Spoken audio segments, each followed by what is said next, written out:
Minister to get the government function. I've just told you the truth. Not to retaliate, not to engage in this sort of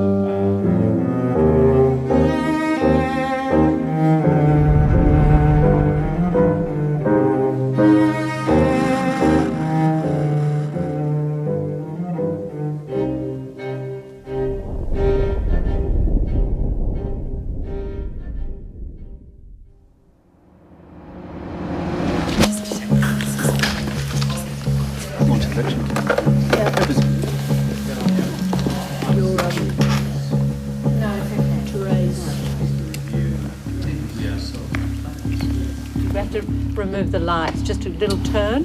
Yeah. Okay. Yeah. So we were... This one, too. Yep.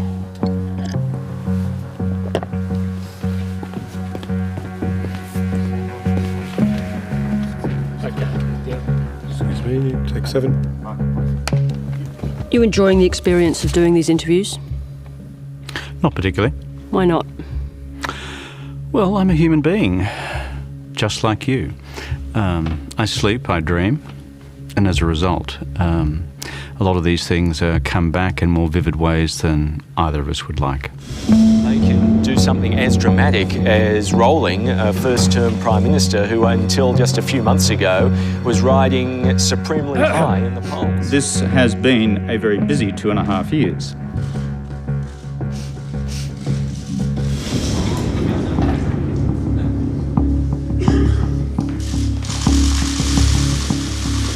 And obviously yesterday was a very, very difficult day for Kevin Rudd.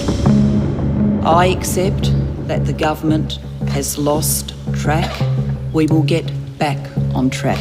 I have taken control for precisely that purpose.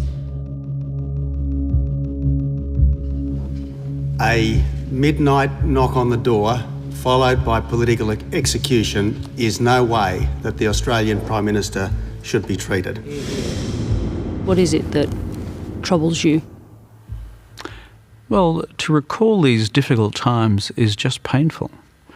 And the thing that's most painful through it all is just the active sense of betrayal. Betrayal by people who were very close to you, and betrayal by people who you thought you could trust. Well, you don't have too many moments like that in your life, thank goodness.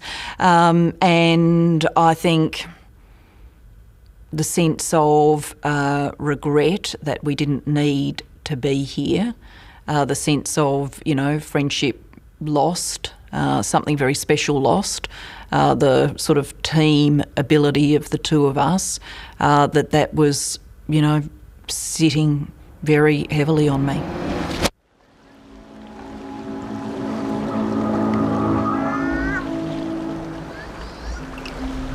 Gillard leaves for Copenhagen tonight, but not before. This is going to be a very tough and hard negotiation. I'm going to go there and give it my absolute. Haunted by failure if there isn't an agreement reached. The run-up to Christmas 2009. Kevin Rudd was leaving for the Global Climate Change Conference in Copenhagen. I wish I had a crystal ball and tell you how it's going to turn out. I think Kevin dreamed big dreams for his role at Copenhagen. Now, would you call that vanity, or would you call that focused on the task of getting a global climate agreement? Well, in the way of political leadership, I think it's a bit of a mix of both. As the Prime Minister headed off to seek an historic international deal, the omens for the government in domestic politics were bad. He left behind a period of turmoil which ended the political consensus on climate change. And the final ballot was won by Tony Abbott, 42 votes to 41. 42-41. And Alex, was that vote 42? In Abbott's favour on the second ballot.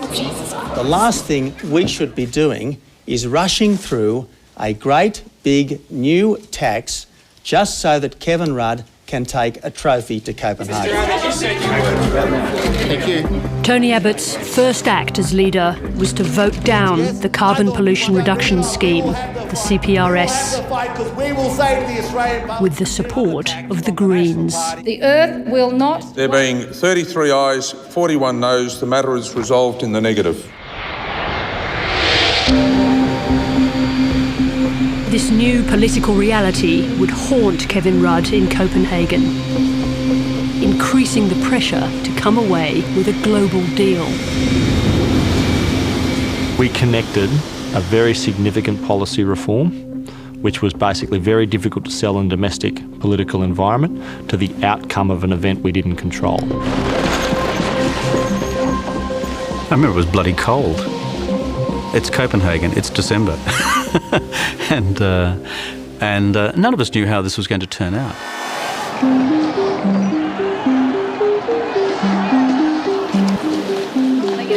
115 leaders and thousands of delegates converged on the Danish conference centre, including the two most powerful leaders in the world.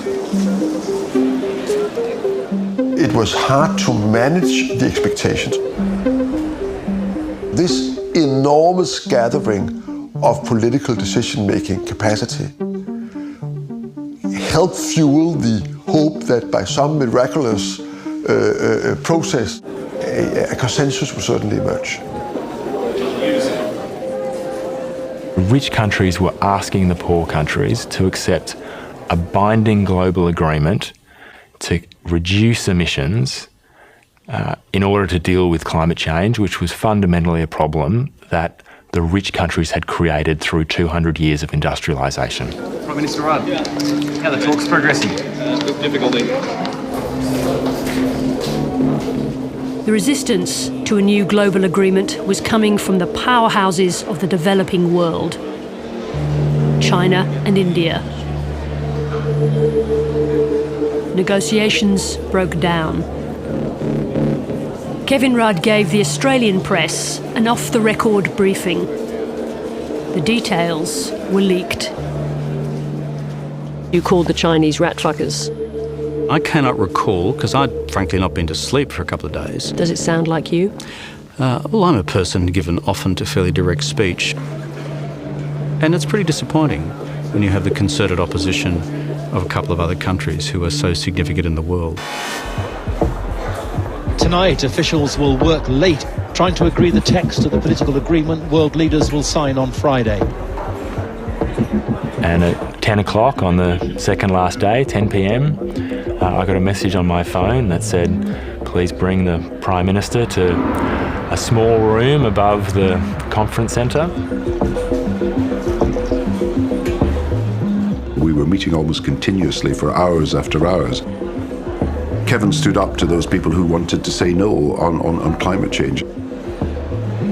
Barack Obama had left, Premier Wen Jiabao had left, and Kevin Rudd stayed in the room with the remaining leaders and officials and continued the meeting going.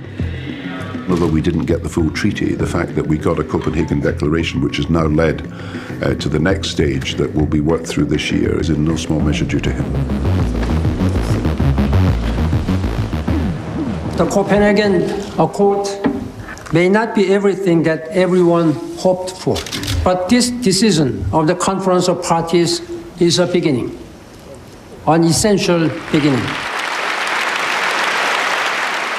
By that stage, it was unnewsworthy because the colour and movement had dictated in the mind of global public opinion that this had failed.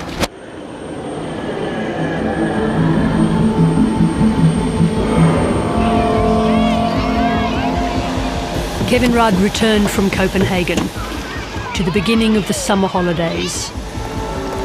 We thought in the public service, he'd come ridiculously close to pulling something off that seemed just impossible, really. And he came so close to doing it. That was something of which he should have been really, really proud, Instead, he was quite despondent. Of course I was disappointed. It's human nature to be disappointed. You've thrown your everything at it, and of course, it's only partly worked. That's life. But I'm also a deeply resilient person. Tony Abbott views the Copenhagen Accord as a failure. Rudd was crazy to try to rush us into his great big new tax and everything. Rudd was facing an election year in 2010. And now, deadlock over climate change. After Copenhagen, with Tony Abbott as the new leader, minds obviously turned to, should we have an early election? Have an early election to secure climate change, have an early election when you would anticipate that Tony Abbott and his team would be pretty unprepared. We had Abbott's measure. We had him at that point in time. We would have nailed him to a post if we'd gone to an election at the start of 2010.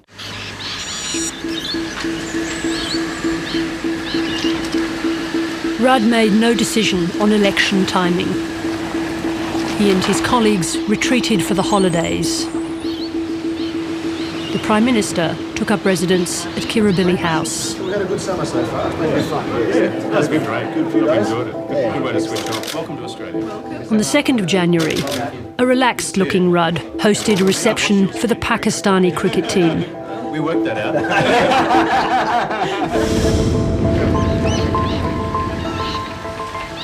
2 days later, Gillard came for a meeting. Just the Prime Minister and his deputy. No advisors. Their memories of it are fundamentally different. We were staring out at Sydney Harbour. I remember it very clearly. We were sitting on the patio outside Kirribilli. I looked at Kevin and thought he has not refreshed over this Christmas New Year period. Then she went straight to the point. She'd thought about it a lot over the summer and she concluded that there are no reasons that she could support us having a double dissolution on climate change. Every bit of me read him as reluctant to go to an early election, not, physically, psychologically in the zone to go and fight an election campaign. I was seriously worried about his psychological state. I thought he wasn't coping and he wasn't showing any signs of finding a way back to coping. Gillard now claims she had doubts about the Prime Minister's capacity to do his job. At that point, if you'd asked him to make a huge decision as Prime Minister on that day, yes, I would have been concerned about his capacity. My sense of him at that point was that he was spent in a physical and a psychological sense. If that was a serious view on Julia's part at the time, then she would have had an obligation to go to the National Security Committee of the Cabinet and put it forward. It didn't form any element, direct or indirect, in our conversation. It's absolute bollocks. Did you share your concerns with any of your close colleagues? Not particularly, no. I wouldn't, with colleagues, have been saying, I feel this about Kevin personally, or I think this about Kevin's psychological state. I would have been saying to them things like, he's very tired, he found Copenhagen very hard.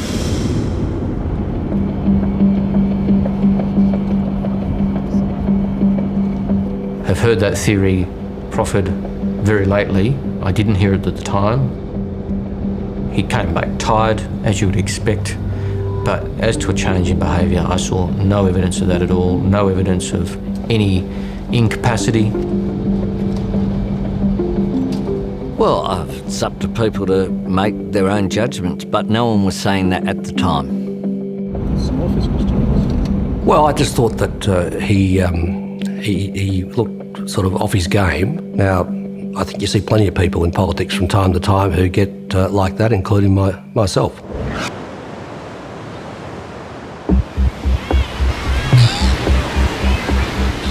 The Treasurer had spent his holiday on the Queensland coast, reading Treasury Secretary Ken Henry's 1,000-page tax review. Its number one recommendation was a resource rent tax, and what was very much on my mind at this stage was we were now beginning to see the early signs of mining boom Mark II. You're on 612 ABC Brisbane. I'm Madonna King. It's 17 minutes to 9 and you're listening to the Prime Minister of Australia, Kevin Rudd. According to Swan, the Prime Minister delayed the release of the review. Will Ken Henry's big review be out before the May budget? I haven't worked that through with Wayne, the Treasurer, yet. But you've got it there. I had numerous discussions with him early in that year about trying to get the Henry review on the table early, and he didn't want to do that. So essentially it wasn't put into the public domain early enough. So your question to me is, well, what were you, Kevin, doing on the question of taxation review? To which my answer is, guess what, I wasn't the Treasurer. I delegated that to the Treasurer.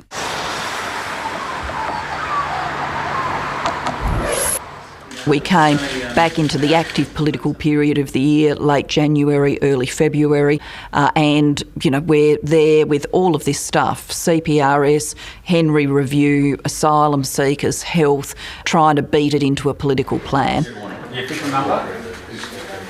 Of course, it's for him to decide how much is on his plate, but it certainly looked to me that he was prosecuting an extraordinary number of very, very big issues, more than previous Australian governments would have prosecuted in a similar period of time. How long have you been in? I don't know. Well, you look after yourself. G'day. Can I sit on your bed here? I'm Kevin. One of the government's biggest election promises, an overhaul of the country's hospital system, was months behind schedule. I think your story is like the one I hear right across Australia. You said about the health system, you said you're going to take it over. What happened to you taking it over in July last year? Now you're saying you're going to take it over in the future. When is that going to be? How can we trust you if you keep giving us different dates? Hello, Kevin. How are you? Kevin Rudd and Health Minister Nicola Roxon crisscrossed the country, visiting hospitals and clinics. Poor thing, you've been monster by everything. Nice to meet you. There was growing frustration that it was hard to get calls on the big decisions. Instead, we did a lot of travelling and a lot of holding hands and talking to people that actually the doctors and nurses and community loved. So again, I'm not critical of that contact, but we didn't use it to move our political position. The future of health and hospital reform was a political debate with the premiers and chief ministers. Hi folks, how are you all? Secondly, I had to win that debate within their own turf, speaking from their own hospitals. G'day guys, how are you? So they can come and join us. And the whole point was to maximise the pressure and the leverage on them and hold them directly accountable to their own people about, well, do you want to cooperate with the Commonwealth on fixing your hospitals? Or are you going to stay with a system which is starting to see those hospitals crumble?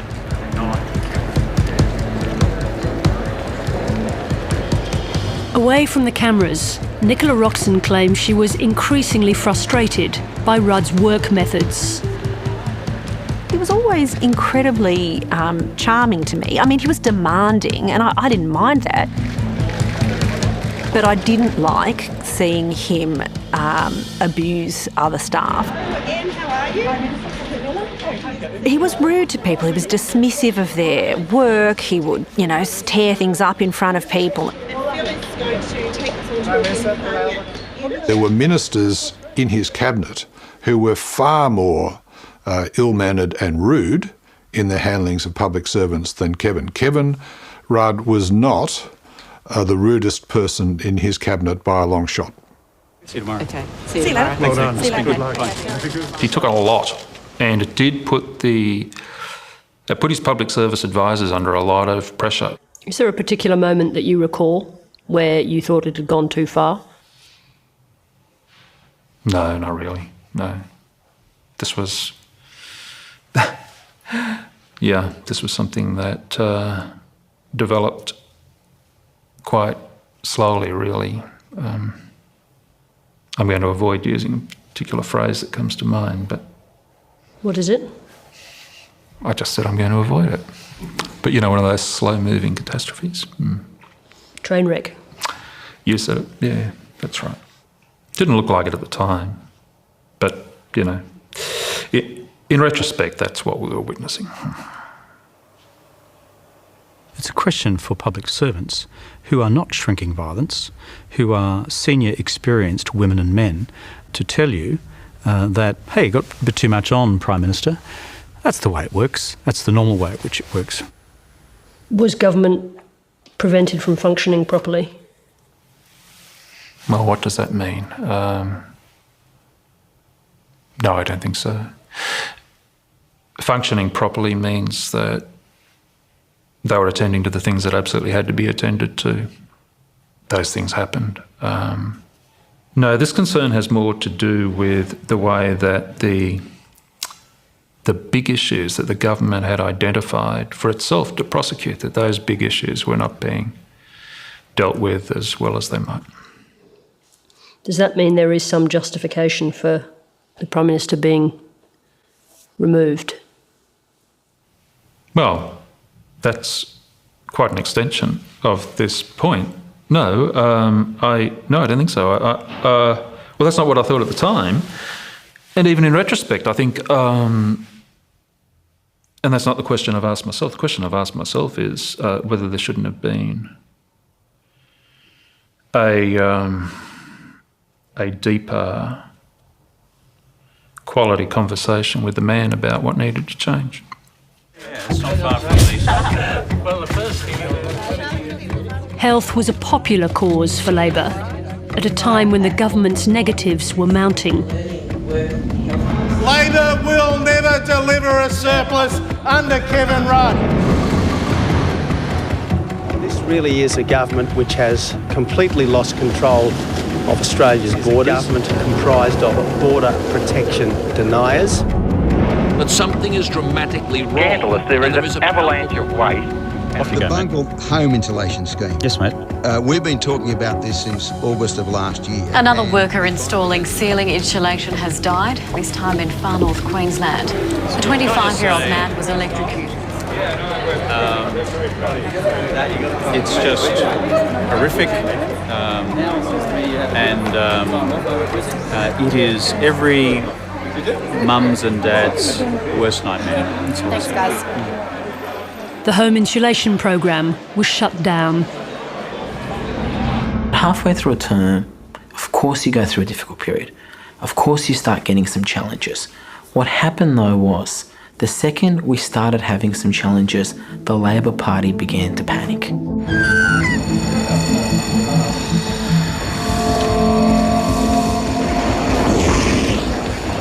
A group of Labor senators, well outside Rudd's inner circle, were so spooked they began meeting discreetly. They start, as all meetings do, innocently. The view that emerged was that the government was perilously close to losing ability to be elected or re-elected. So who was in those meetings? In the Senate, myself, Senator Hutchins, Senator Farrell, Senator Feeney, David Feeney from Victoria. Look, I don't think anybody contemplated changing leader. That was not what was in the minds of the people, going along to those meetings.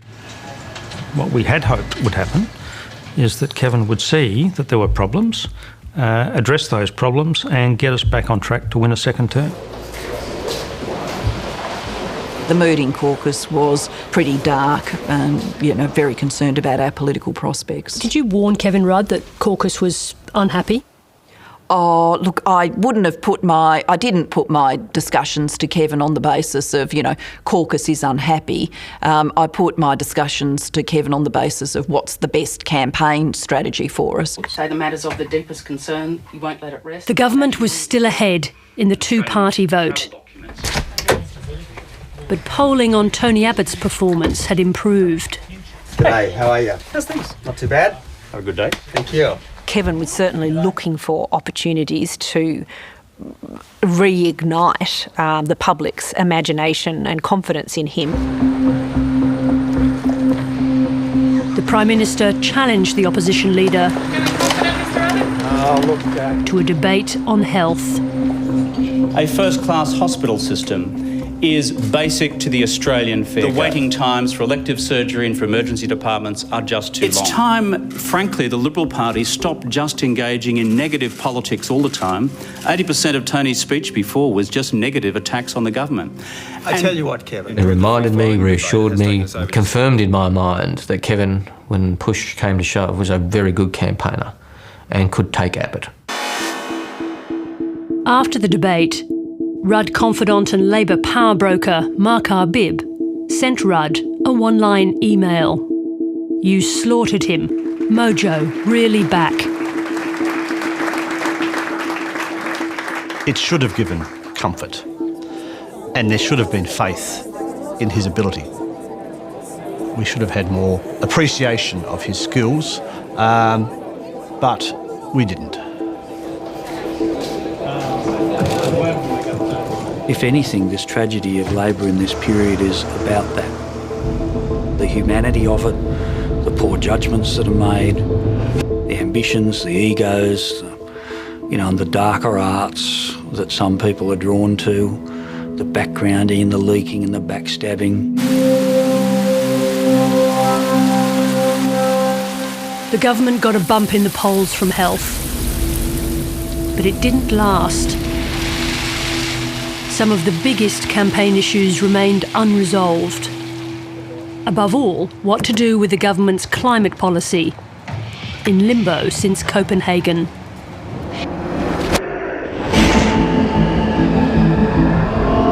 Power is going up and going up fast if Mr Rudd's great big new tax gets through the Parliament. So no matter what happens, an ETS must remain the centrepiece of your response to climate change. There is no way, Barry, that when you're dealing with big challenges in the future of really bringing down greenhouse gas emissions, that you can walk away from emissions trading. No one knew what the game plan was, I think. Try and renegotiate it, try with the Greens to get it through Parliament. Kevin's, delay and obvious difficulty in grappling with such an important decision just led to this corrosion of confidence in his leadership over those months. Party Secretary Karl Bitar was arguing internally to drop the CPRS. Karl Bitar said to me that the polling on the emissions trading scheme called the Carbon Pollution Reduction Scheme was diabolical, that people had turned very strongly against it. This thing needed to be dumped. What the polling research was telling us at that point, and what was also true when you just walked the streets and got the feel of it anecdotally, was that we'd never explained to people that there was a cost for the Carbon Pollution Reduction Scheme. Julia Gillard's performance, meanwhile, was receiving favourable attention. She had huge work areas and very large reforms in education and industrial relations. What an honour to have you here. And she performed them, I think, beyond people's expectations, actually. She was tremendous in question time. Well, isn't this telling us everything we need to know about the shallow, hypocritical, incorrect campaign being run by those opposite? I think our strongest performer at that time. And so her stocks were riding high. And it's little wonder that when confidence fell in Kevin Rudd, people start thinking, who's next? That the gaze goes to Julia Gillard. You're in real form, a rich vein of form, and they're saying that you will be the next Prime Minister. If Kevin Rudd happens to retire at some point, is there a succession plan in place? Look, Carl, I'm giving people some clear advice. Apparently you can bet on Centrebet. Don't do 2005. The evolution of Julia as the potential next Labor Prime Minister had already started, and people started to admire, I think, the way in which she could actually get things done.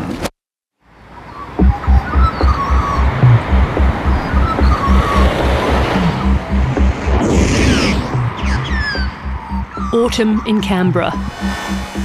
The budget was only weeks away. 1 week in late April, saw a series of decisions come to a head in the crowded agenda. It began with a deal with the states on health, billions of dollars in extra funding in return for guarantees of better patient care. All the state and territory leaders signed up, except one. A seismic shift in Commonwealth-state relations in the delivery of healthcare for Australians. Well, not wishing to rain on the parade, but Western Australia will not be signing. Discussions with the premiers moved to the proposed mining tax. By now, the rifts in the government were starting to show. Both Kevin Rudd and Wayne Swan knew I opposed it. Leading into that COAG meeting, I don't know what the relationship between he and Kevin Rudd was, but it did seem to me they weren't entirely on the same page.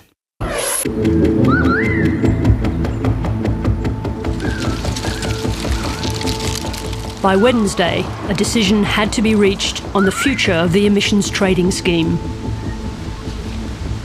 It was very, very late to the meeting, like hours, I think, from memory. And he was out in the courtyard with one of his staffers. After 4 months of searching for the right answer on this question, this was D-Day. We were getting close to finalising the budget, and this was the Cabinet subcommittee meeting that was required to make a decision. Journalists came and went in the courtyard, unaware of the pending decision. Each time I would carefully turn the page over and then we'd continue the discussion. This was a big policy change. It flowed right through the budget, and so leaving it to the last minute wasn't really an option. I mean, I suppose the Treasurer would say you were already pretty close to the last minute by then. He'd be right. It was, tense. I was frustrated at the lack of decision. I was putting my arguments forcefully, but it wasn't unknown in our internal discussions for people to put their arguments forcefully. But just on that principal issue itself, you thought it was the right thing to do to delay the ETS, and you were arguing forcefully for that? Yes, I was.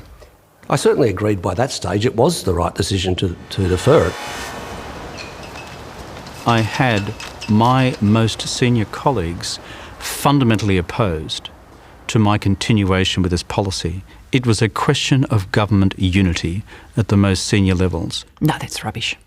I said clearly on more than one occasion, if your judgment call, Kevin, is to go out and fight this thing, then let's go. I yielded to their collective position, but I did so on the condition that we then have a full deliberation in time for the full Cabinet meeting. The decision to put the emissions trading scheme on the back burner remained a secret from Cabinet colleagues. I had absolutely no idea the conversation was going on at all. I was a member of the Climate Change Subcommittee of the Cabinet. The discussion wasn't happening there. I knew that Mark Arbib and Karl Batar had a view that we should pull back. I had a different view, but I didn't advance it in private conversations because I was waiting for the issue to come to Cabinet.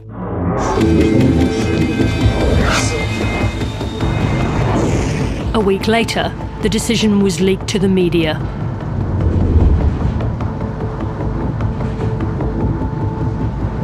First I learned was when Lenore Taylor published an article on the front page of the paper. Australia's plan to cut greenhouse gas emissions has been put in the freezer. Morning Herald, anyway, it'll be off the agenda for at least 3 years. Describe your response to that.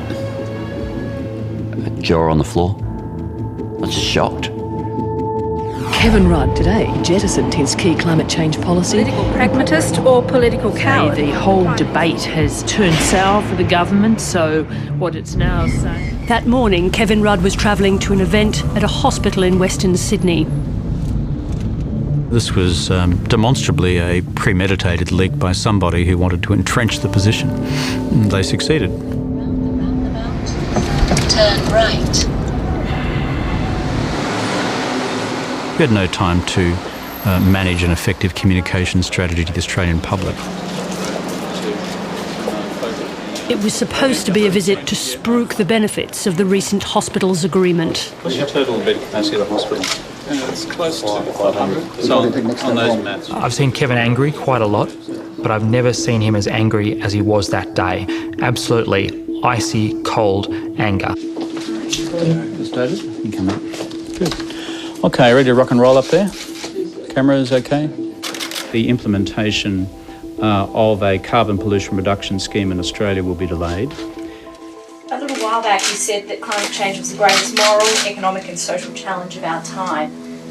With this now being delayed, do you still believe that to be the case? Climate change remains a fundamental economic and environmental and moral challenge for all Australians and for all peoples of the world. He has to take responsibility as the Prime Minister for that misjudgment, but so do all of the rest of us. Thanks, folks. It's got to be in Sydney. As a party, we have to look back on that decision and understand what was it about the way we made the decision that we thought we could get away with dumping such a totemic and important policy for Rudd. It was a huge, huge mistake. And the reality is it was done with the complicit support of almost every single source of advice and authority within the party, except Penny Wong. For the first time since their victory in 2007, Labor was behind in the two-party vote. According to Newspoll, the government lost 1 million voters in a fortnight. But the biggest hit was to Kevin Rudd's personal popularity. It fell 11 points, the steepest single fall in the history of the poll.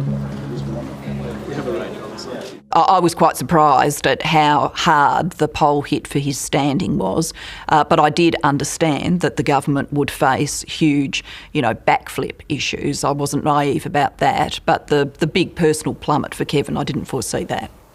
In my heart of hearts and deep in my guts, I knew it was going to turn out that way once we saw the sequence of events and this devastating leak to the Sydney Morning Herald by persons with a particular interest. Kevin was very fragile in the face of criticism, including the implied criticism that comes with bad polls or bad news stories. I mean, I think for him, across his life, and perhaps some of this is explained by the hardship of his early years, but across his life he felt the need for himself to be filled by the approval of others. So clearly there's a hole that needs to be filled by applause and approval. The first thing I'd say about that is I haven't seen Julia's university qualifications as a psychoanalyst.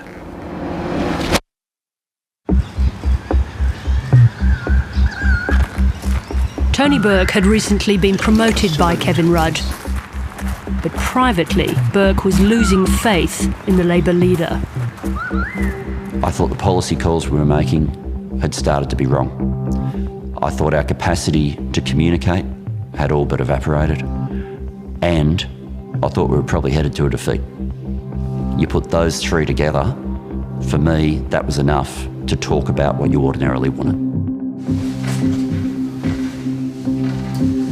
Soon after the dramatic drop in the polls, Burke decided the moment had come to raise the leadership with Julia Gillard. I grabbed a bottle and took it downstairs to Julia's office in the Deputy Prime Minister's room. I thought that personally he was incredibly bonded to me and supportive of me, and that was wonderful to feel that you had that kind of friend.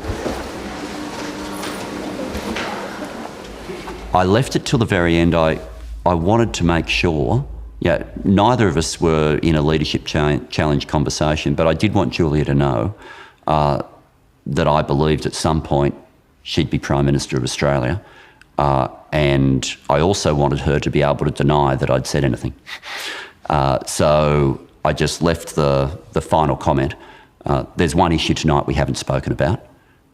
If you ever want to raise it with me, don't hesitate.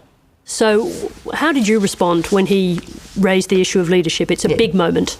It is a big... Yeah, so Tony and I had a drink and a chat it was clear to me that in his version of the future, that would be me stepping up for the leadership of the Labor Party.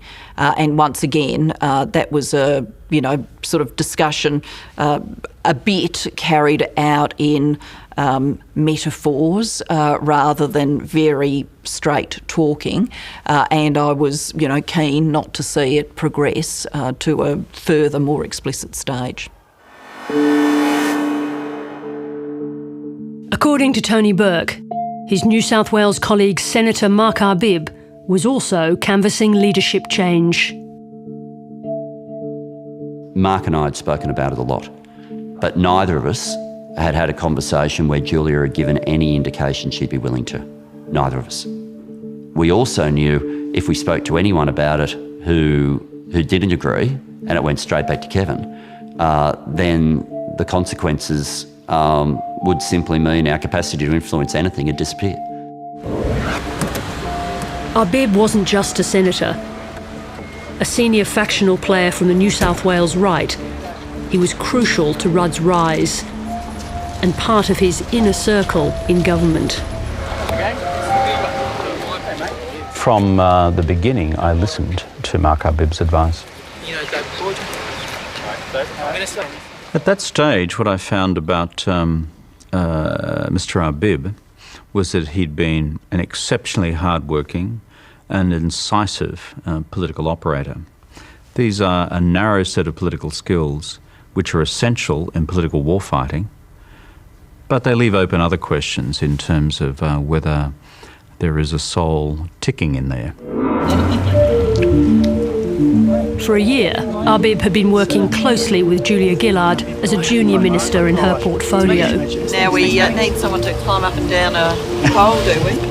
You always embarrass me at press conferences. What is it? Mark had been in this uncomfortable position with Kevin, where he was never afraid to speak truth to power. One of Kevin's standard reactions to that was to put Mark, as we used to refer to it, in the freezer, refuse to see him or speak to him or deal with him meaningfully for a period of time. So yes, I absolutely understood that that was an increasingly troubled relationship.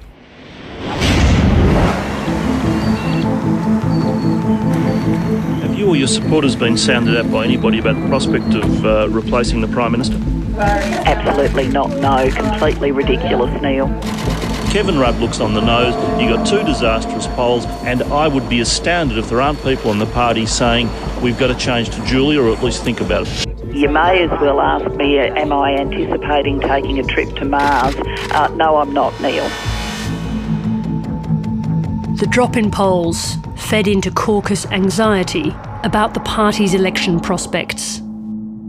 It led to a single-minded focus on Newspoll and Nielsen in Fairfax.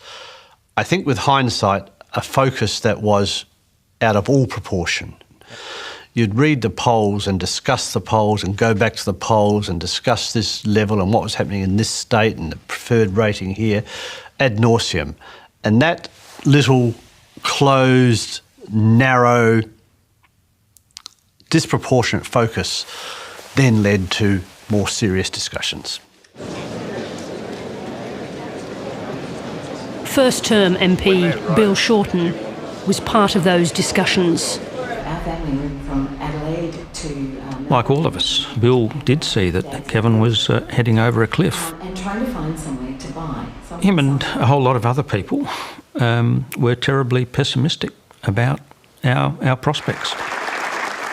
Bill's main concerns were what polling was showing in some of the seats in Victoria, in some of the marginal seats. So that's what he was expressing to me, concerned about that. There were a number of people in that caucus, people like Mark Arbib, Bill Shorten, David Feeney, people who could carry blocks of votes with them, who by this stage were feeling extremely frustrated. Like Bill Shorten, most of the agitators were new to federal politics. Don Farrell, David Feeney and Mark Arbib had entered Parliament less than 2 years earlier. having won their seats in Kevin Rudd's 2007 election victory. To be honest, I didn't take it that seriously. I thought, no, there's just a few unhappy people.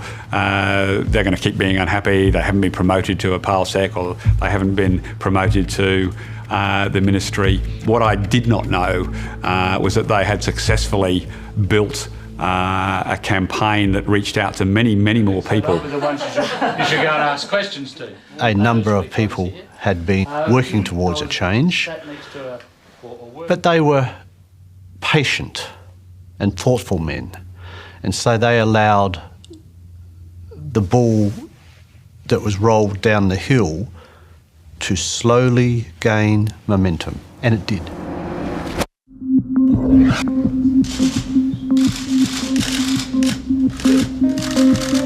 With the government's capital depleted by the decision on climate change, This will be tough. What to do? Wayne Swan and Kevin Rudd announced the introduction of the mining tax. From the 1st of July 2012, we will apply a 40% tax to profits from resource projects. In 2010, Australia was in the midst of one of the biggest commodity booms in its history. The price of iron ore had increased by 600% over its long-term average. And this was an enormous windfall for Australia, and the government wanted to make sure that this windfall, which it knew would be temporary, would be converted into long-term prosperity for Australians. We should have taken the mining tax to an election. It's that simple. I regard the mining tax debacles as one of the lost opportunities of government. It was there to be won by proper consultations with the industry because they were up for a profits-based tax. It was their submission. And to put it bluntly, we lost it. We made our own mess. The mining industry did not create the mess. We created the mess. It's a disgrace. The Treasurer should resign. He's an absolute failure. We should get rid of him. It's abhorrent and it should be eliminated immediately. The proposed super tax is the #1 sovereign risk priority we face anywhere in the world. There was an insufficient period of consultation, but I firmly believe it would have made no difference to the size or the force of the campaign that would have come out of the mining industry. It just provided them with the sort of public excuse they really needed for a campaign they were going to run anyway. Australian mining is a world leader. It saw our country through the GFC. Weaken mining, you weaken the country. But that's exactly what the government's new super tax is doing. We're real communities. The mining industry launched a $22 million campaign to defeat the tax. Going to keep mining strong. I was sitting next to Sean Kelly and I saw an ad come on air. We're real families. We're working families. And I looked over at Sean and I said, mate, Neil Lawrence made that ad, the man who had made the Kevin 07 ads, and we are in a lot of trouble. And they are going to campaign against you in key marginal seats, particularly in Queensland and Western Australia. We don't intend to be intimidated by anyone on this question because we believe this is a right decision in the national interest. Kevin Rudd claims Swan misled him about the industry's willingness to accept the model of the tax the government had put forward. He led it. It was his initiative. He recommended it. He ultimately worked really hard on Gillard and myself to bring us on side. What I think we are both really stunned by, and myself in particular, was that so much of the legwork had not been done with the mining companies. Well, everybody knows that there's never a political issue that Kevin Rudd has ever not put his fist in or his head in. And he's got many failings, but you could say one of his great strengths was he never let anything go by that he at least wasn't fiddling with. So he was deeply involved in all of the discussions I had. Rudd and Swan worked together early in their political careers in the Queensland government. Wayne had been an extraordinary talented campaign director, had been, I believe, a huge factor in Queensland's success in the 1989 elections. They went to the same school. Kevin Rudd was godfather to one of Swan's children. We were a close team, friendly at a personal level. In federal politics, they fell out bitterly over the Labor leadership contests. but managed to mend the relationship to work well in government. How would you describe your relationship with Wayne Swan at that stage? Professional and personal, actually. And I thought we had buried all problems from the past. If we do, there's no reason we can't be the envy of the world over the coming years. Mr. Speaker, I commend the bill to the House. At the end of the budget week, Swan and Rudd flew home together. I remember being on this flight with Mr. Swan to Brisbane, and I looked up to him and said, "You know, this is going to get pretty willing. It's going to get pretty difficult. I assume, Wayne, that you are strong and solid with this all the way through." He said, "Are you with me?" And I said, "Yes, I am." Did you mean the mining tax, or did you mean you as leader?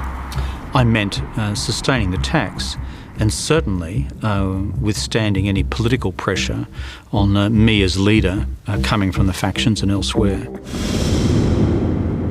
He knew, I mean, he absolutely knew that there were forces that were moving against him, otherwise he wouldn't have actually raised it with me.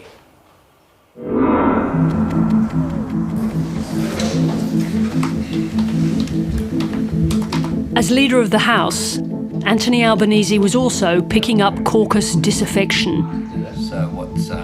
He decided to warn Kevin Rudd. I went to the lodge to see him after Parliament got up. I was giving him a clear indication that there were some concerns around had been expressed or rumours around. He needed to be conscious of that and needed to engage more with the caucus in what I thought was the lead up to the election. Albo says he's concerned about what the factional Bother boys are up to. He's concerned about the depth of Julia's relationship with Arbib and Bataar and poses the question about where this all might lead. Did you warn him that night that his prime ministership was in jeopardy? No, because I didn't believe that that was the case. X the tax! X. What are we going to tell the Prime Minister? X the tax! We want to X the tax! The mining industry kept up its pressure on the government. Ensure that from while Rudd's public lobbying effort also continued, a super profits tax, views differ on how he was functioning behind the scenes. He was doing things publicly, but in terms of, the big decisions before the government, he was incapable of making them. He, as a sort of seasoned politician in front of the TV cameras, could, turn it on. Everyone else okay? But his demeanour behind closed doors was absolutely miserable, irritated. That's the difference. Got to run, folks. If I was going to summarise it, personally miserable, politically paralysed. It's not really something that I personally felt because I had a productive relationship with Kevin. In that June, I was reinstating the Racial Discrimination Act into the Northern Territory emergency response. That was a very tough change to negotiate. But once again, I had his support. Impressive rollout. It is not normal for a Deputy Prime Minister to end up running a Prime Minister's diary, chairing staff meetings on it. It's not normal for a Deputy Prime Minister to be trying to manage so that quality speeches are given.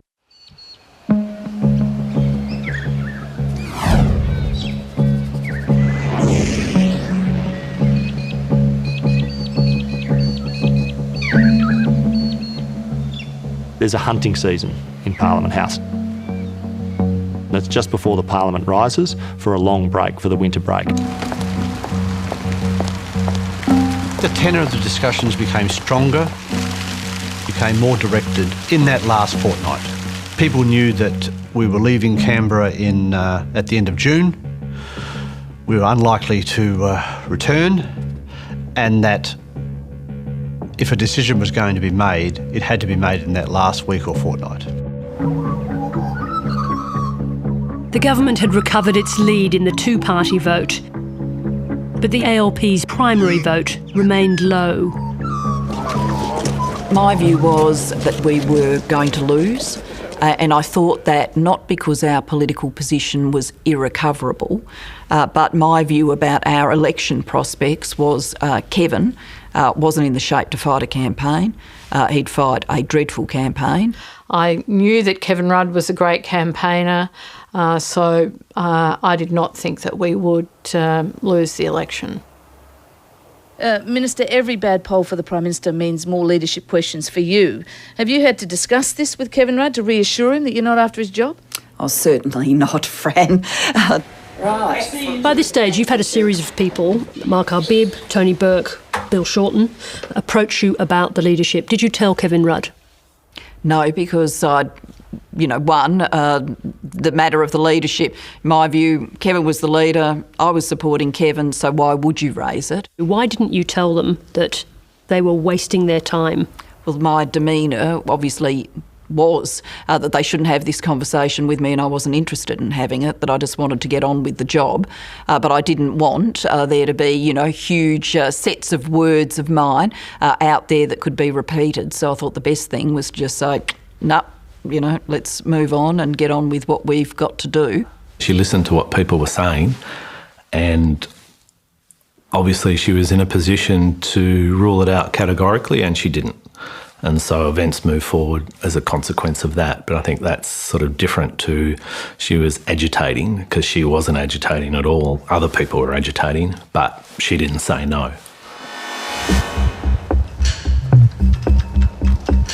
2 weeks out, senior members of Gillard's staff began preparing for a leadership change, including a victory speech to deliver if she became Prime Minister. I thought that if this was going to happen, then it would be one of the more significant moments since Federation, and so we had to get it right. It was a very, very complex exercise, explaining the removal of the Prime Minister of Australia. Nobody told me, and one thing I know, having had all of these roles in politics and having been a political staffer myself, is good staff war game for all sorts of possibilities. Concerned about election prospects in New South Wales, State Secretary Sam Dastyari ordered polling on 4 marginal seats. In Melbourne for the day, he got a call from the ALP's pollster. So I sit on a park bench in the middle of Lonsdale Street and there's cars whizzing past. I go, is it bad? And he goes to me, Dasher, it's worse than bad. We're bloody stuffed. Someone's going to have to do something. Dastyari's first calls were to his New South Wales colleagues, Carl Bitar and Mark Arbib. I said, Carl, I've got these numbers. This is bad. And Carl's next reaction goes, mate, I think I know, but send them through. I sent them through to Mark Arbib. Internal party polling started to be shared around the caucus. The traditional strict protocols that operated around party polling and who had access to it were starting to break down. I started getting MPs calling me, telling me that Rudd's approval ratings they'd seen was in the toilet. I was in Mark Arbib's office and he turned his computer monitor towards me because I was sitting on the other side of the desk, and started to point out some figures. And I hadn't seen this type of information before. It's very easy for political operatives like comrades Bitar and Arbib, now employees of Mr James Packer's casino empire, to say the sky has fallen in and this position is irredeemable.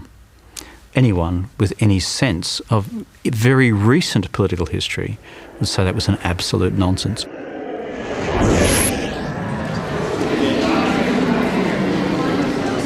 At the weekend, a state by-election was on in Sydney's western suburbs. Senators from the anti-Rudd camp convened on the hustings. Don Farrell and Mark Bishop joined New South Wales Senator Steve Hutchins. Voters have dished out the biggest by-election bashing in state electoral Two-party preferred basis, the swing was 25.5%. The sitting member who resigned in disgrace after will be a signal for Labor at the federal election. It confirmed in my mind that we probably weren't going to win the next election. They shared their concerns with Wayne Swan. Steve was always very close to Wayne. They had a long-standing and deep relationship. Wayne was also very close to Don, built up over many, many years. I'm sure I would have had a discussion with Steve Hutchins about that. Basically, the unpopularity of the federal government as being the flashpoint and what people were saying on the polling booths that day. Paul Howes, head of the powerful right-wing union, the AWU, was picking up leadership speculation. He also spoke to Wayne Swan. If memory serves correct, he was on his way to Canberra, and we had a conversation. He was asking me what's going on, and I said to him there's a lot of talk about, moving on Kevin, and Wayne was like, Wayne took that seriously. And he very definitively said to me there was a stupid idea and we shouldn't do it, and I agreed. Okay, talk to you later. Bye. And Wayne Swan didn't tell me a thing. And Wayne Swan had an obligation, as a very senior minister in the government, the next most senior after Julia Gillard, if he was aware of an impending leadership coup, to tell his Prime Minister. Well, I didn't expect the challenge to arise. In fact, I'd done my best to head one off. If Wayne had said at any time, listen, this is a load of nonsense, we're not going to kill the Prime Minister, you blokes over there concentrate on your work, we will get our way through this, that would have been the end of it. That message was never received. Wayne Swan did nothing to stop movement towards a leadership change. Not that I was party to, and not that I am aware of then, not that I am aware of now.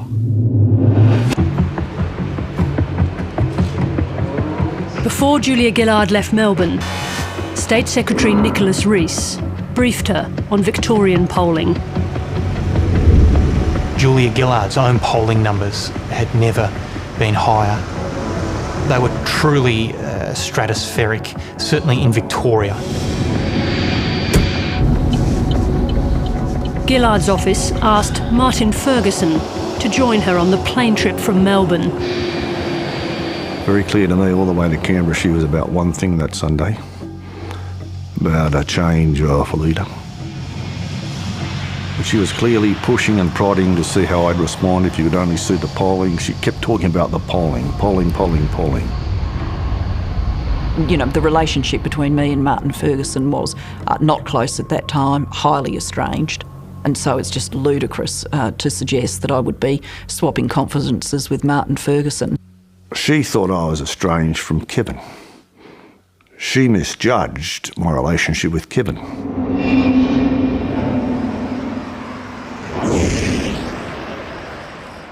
At the Lodge, the Prime Minister was on the brink of a deal with mining magnate Twiggy Forrest. Andrew Forrest and the Prime Minister were close to reaching a deal on a revised mining tax. And that was extremely significant for the government because Andrew Forrest was the embodiment of Australian mining, and if the Prime Minister and Andrew Forrest could shake hands on a deal, that would have been a big breakthrough in the policy. Well, I was a bit surprised by how far out there he was in terms of his negotiations with Twiggy, but that wasn't unusual with Kevin and the way in which he dealt with ministers. It's probably more unusual with me that he would do that with me. He certainly did it with other ministers all the time. Without involving the Treasurer, Rudd and Forrest reached a deal. The Prime Minister said he'd share it with Cabinet. He wanted to publicly announce it as the start of a consultation program, a true consultation program, not a fictitious consultation program, which is what Swan had argued for. The starting gun on a consultation across Australia would have started on Friday. Late in the evening, the Prime Minister took a phone call in his study. We all knew what that call was. And when he emerged a few minutes later, he raised his hands above his head and he said 52-48. And we knew that that meant that despite all of the challenges that the government had, despite the horrible weeks, we were ahead of the Liberals by 4 points in the news poll to be published the next day.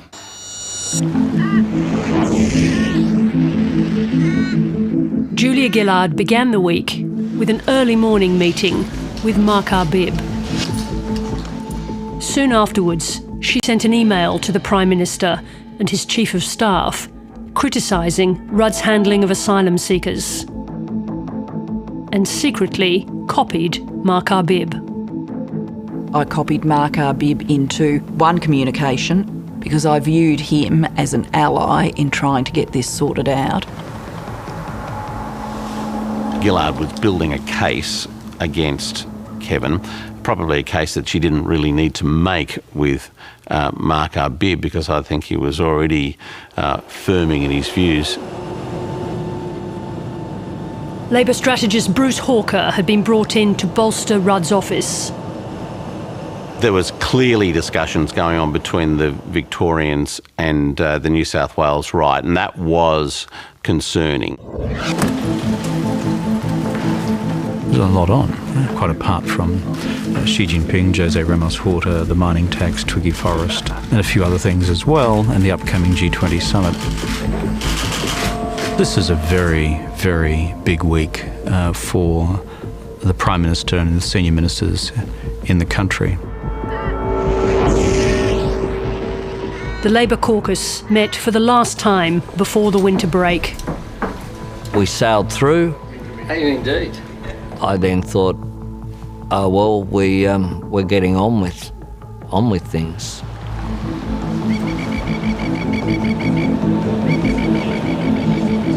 In the evening, Rudd spoke at the Business Council dinner.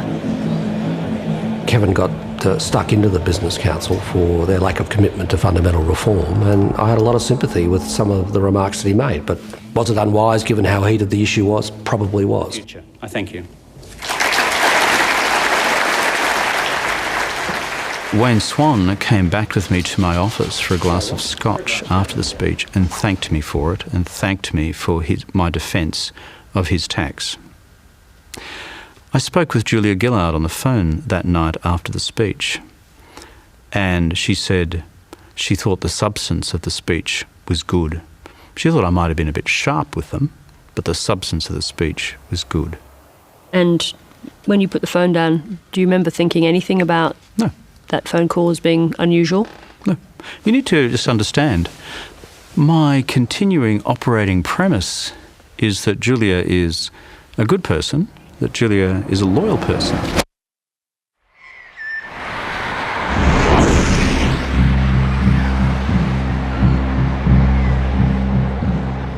The day began with a front-page story.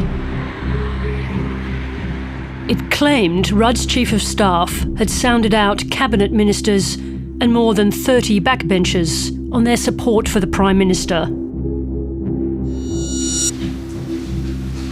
She was in her private bathroom and came out of there, and we just started going on about the article that was in the paper. You know, I've known Julia for 30 odd years, and I know when she was genuinely angry, and she was absolutely furious. That article seemed to crystallise for me that the voice in my back of the head that was saying the bonds of trust are frayed here. I asked to see John Faulkner.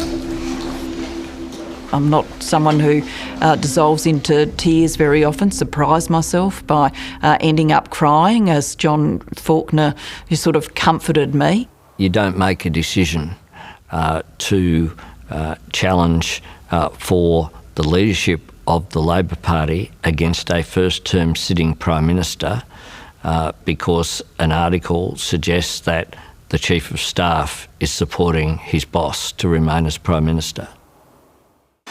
Deliver us from evil, for thine is the kingdom and the power and the glory forever and ever. Amen. We finished prayers. I was the deputy whip, so my office was just outside the Senate chamber, and David Feeney bursts through my door, shuts the door and says, look, we have to, we've got to replace Kevin. So we went up to Mark Arbib's office, which was upstairs. Tony Burke was called down to Julia Gillard's office. She had the newspaper article open in front of her. She said that, having read it, after all the loyalty that she had been showing in trying to fix the government, she felt she only had two choices. Either to stand down as Deputy Prime Minister and go to the backbench, or to challenge. Tony said to me that his view was I had two choices. I should either run for the leadership or I would need to take myself to the backbench. I'd said to Julia at the end of that conversation, do you want me to start making some phone calls? Discreetly, but do you want them to start? And she said yes.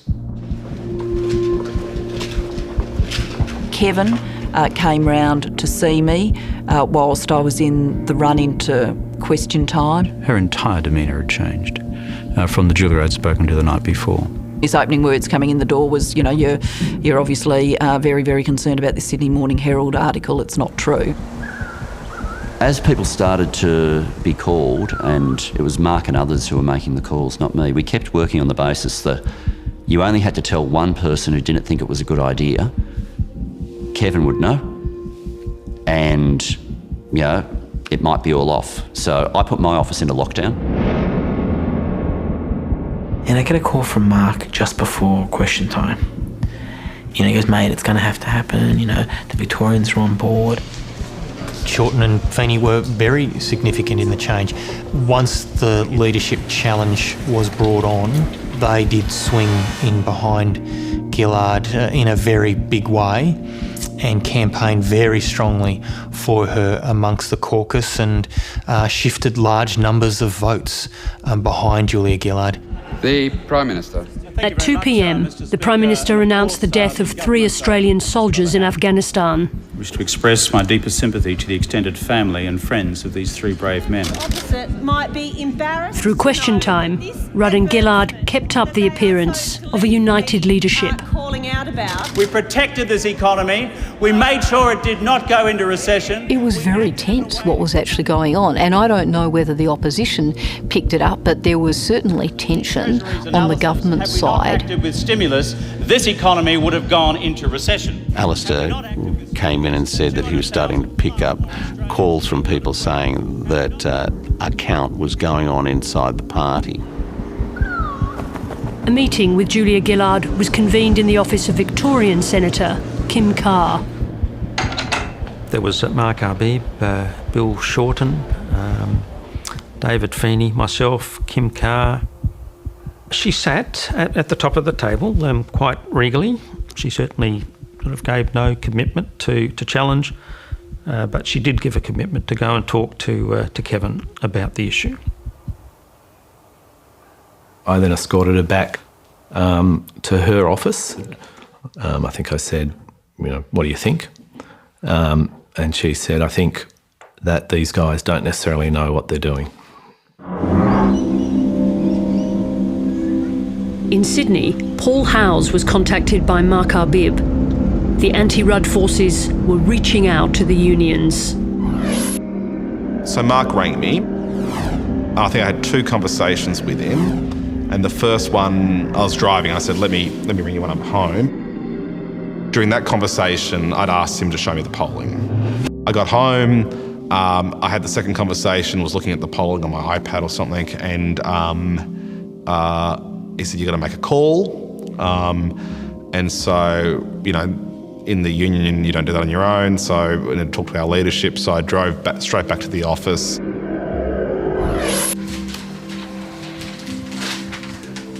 The would-be challengers had another matter to settle. My phone rang and it was some senators who wanted to come and see Wayne. I said, Wayne's made his mind up, he's for Gillard. Do you still need to have the conversation? They said, we want to talk to him about being the Deputy Prime Minister. I said I'd think about it, but I said I wasn't sure whether I didn't think a change of leadership was A, good idea, B, if it was on, and C, whether she was a candidate. I wasn't convinced of any of those things at that stage when we had that discussion. The 5 o'clock news happened. Hadn't broken. The two other commercial stations at 6 o'clock still didn't break. I walked through the press gallery. Not a word. None of them had any idea. Everything was completely dead. And then I was sitting in the chamber and my phone was going crazy. And when I came out, it was Mark Simkin. And Mark said, OK, I want to read to you what I intend to open the 7 o'clock news with. The rumblings within the Labor Party are getting louder tonight. Several government sources have told the ABC that MPs are being sounded out about a possible move against the Prime Minister. The sources say Julia Gillard has not thrown her hat into the ring. I was at a function with Kevin for Nick Sherry, 6:30 to 7 o'clock. That's when the corridors started boiling. Most of Cabinet was taken completely by surprise. Gobsmacked. And I was deeply uncomfortable about it. I did not know that was happening or being planned. It was really done very clinically and quickly. We didn't know what was going on. It had been very, very tightly held. To think there wasn't even a proper process of discussion with the Cabinet because they didn't want it.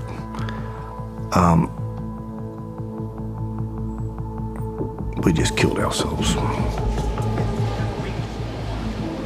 In terms of its professional execution,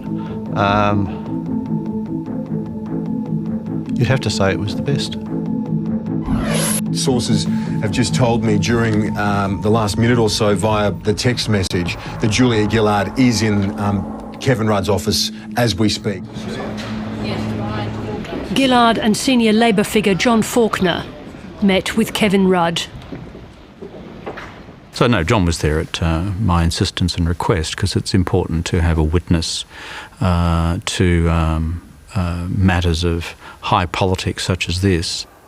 In the room, it felt still and tense, incredibly cut the air with a knife tense. It was a very long conversation, and I was, through my questions, seeking to understand why she was behaving in the way in which she was behaving. I felt that Kevin was in denial and just not listening to the messages I was trying to give him. Not only did I listen very intently, I said, so your core proposition, Julia, is you think under my leadership this government cannot be re-elected. It was about more than whether or not Kevin Rudd could win the election. We weren't running a government that was functioning the way it should. I said, we're on 52% in the polls. Have you looked at where political parties have been at this point of the political cycle in their first terms in previous governments? We're in a better position than Howard, we're in a better position than Keating, comparable position to Hawke. As the conversation continued, in a Canberra restaurant, a group of Gillard backers waited for news. I remember everyone at the table being on the phone. I took maybe 4 phone calls from Bill Shorten. He'd obviously, at that point, was concerned that if she didn't do it, that there'd be repercussions. I think the last phone call, he said to me, he said, Jerry, we're all fucked if she doesn't do this.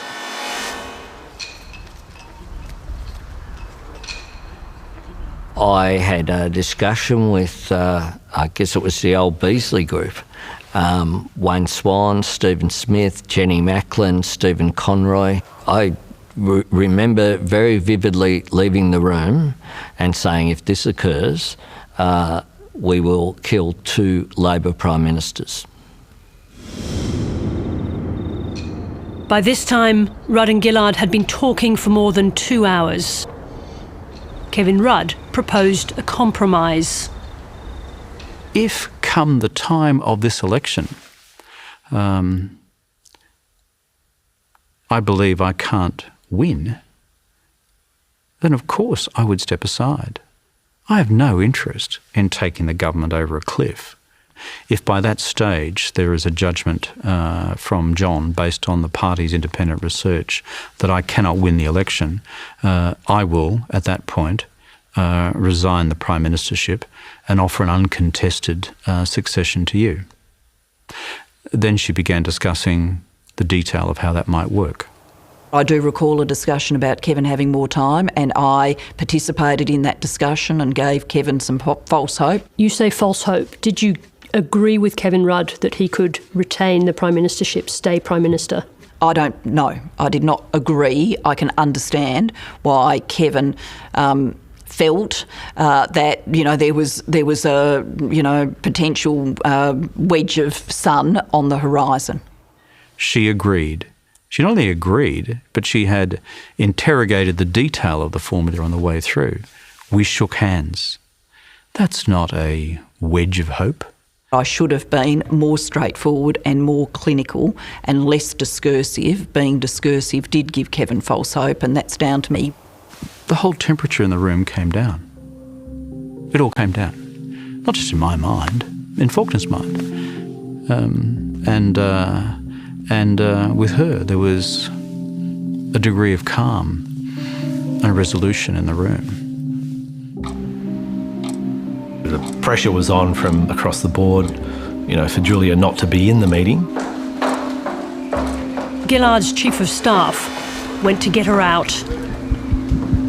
We went into a small room off the Prime Minister's office, and she made some phone calls.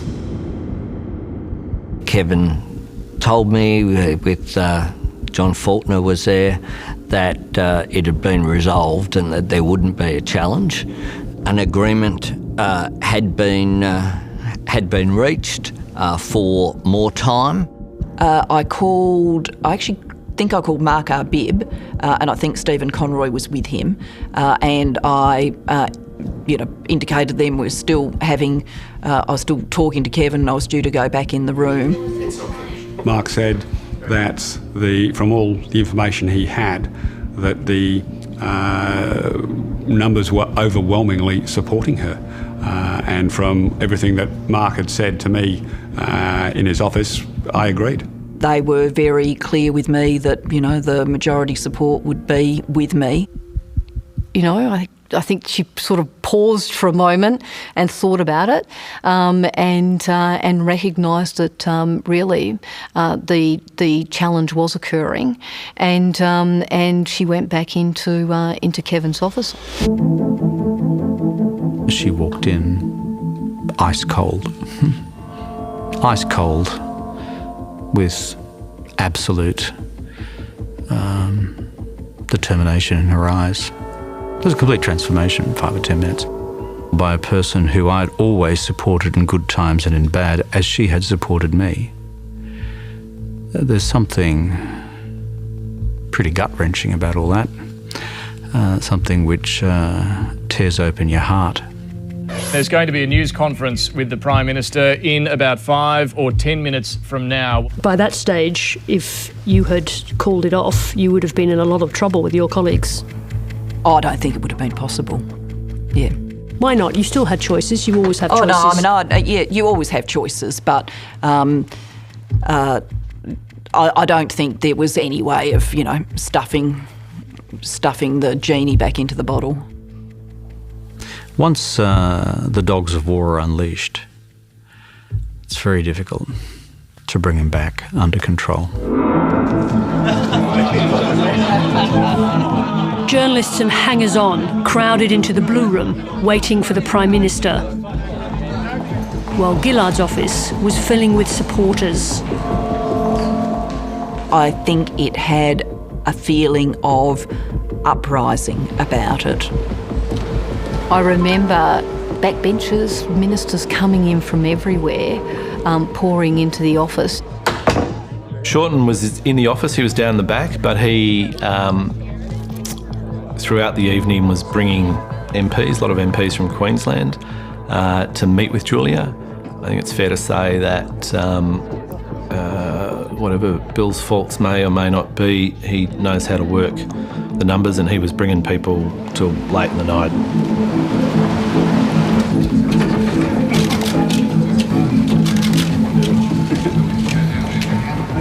Proud here this evening.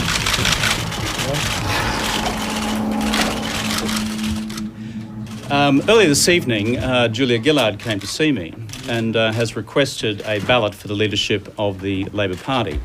It's become apparent to me in the course of the last period of time, the last several weeks, that a number of factional leaders within the Labor Party no longer support my leadership. That is why it is imperative that this matter be resolved. What brought this on, Prime Minister? Did you say it, okay? Jerry Kitchener recalls a final meeting with our Bib. He then pulled out a ministerial list and started going through his thoughts about Julia's next ministry. He then went through and had a rant about Kevin Rudd and how he couldn't be allowed in the ministry. And then he came down to Bill Shorten's name, and he said that you couldn't trust Bill Shorten, that he would do Julia in, that the one thing she couldn't do was ever give him industrial relations because he'd use it to solidify the union base to knock her off. Thank you. Can I confirm I will be a candidate in tomorrow's ballot, and apart from that statement, I haven't got any other statement at this time. Do you believe You know, it's obviously happened in a very short period of time. At the same time, union boss Paul Howes went public endorsing Julia Gillard. What's important for us is that the party becomes reunified behind a strong leader. Julia Gillard is a strong leader. Have you spoken to Julia Gillard this evening? I spoke to Julia very briefly to tell her that the union's position is that we're supporting her leadership. By now, the Prime Minister was isolated in the loneliest place in Canberra, his own office. He made a call to his oldest colleague. He phoned me and I told him that I viewed his position as being untenable, that he would not win a ballot, he would be comprehensively beaten, and it was a pretty blunt conversation. So the feeling in my guts was, well, mate,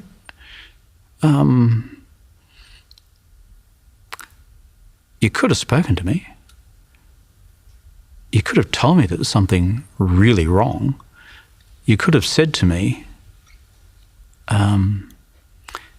here's what needs to be fixed and here's what you need to do if you wish to remain as leader. That must have been a difficult conversation. Yeah, well, it was, obviously. But that's what happens in life sometimes. So it wasn't, it wasn't pleasant. That was the last conversation I had with Mr. Swan. You haven't spoken to him at all? No. What would you say to him if you saw him? The betrayal's pretty tough, mate.